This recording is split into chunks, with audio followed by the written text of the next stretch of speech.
Everyone, welcome to my channel Clarissa's Cuisine. Today I am going to prepare beetroot palya. Come, let's see the ingredients. Here I have taken 3 beetroots, 1 onion, 1 tomato, 1½ teaspoon of Bafat Powder, 1 fist of grated coconut, salt as per taste, and for seasoning, oil and 1 teaspoon of mustard. Let's start the preparation. First grate the beetroots.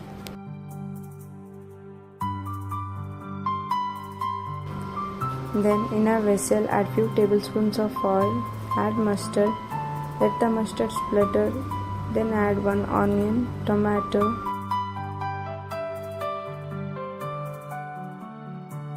as onion turns translucent, add beetroot.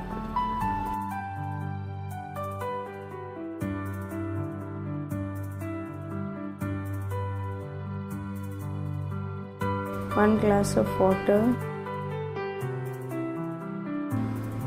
Close the lid and cook for 10 minutes.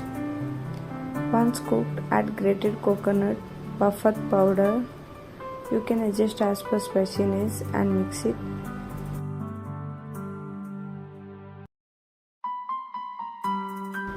Add salt as per taste and mix it. Yummy beetroot palya is ready. Please try this recipe and share your reviews in comments. Don't forget to like and subscribe. See you in next video. Take care. Bye.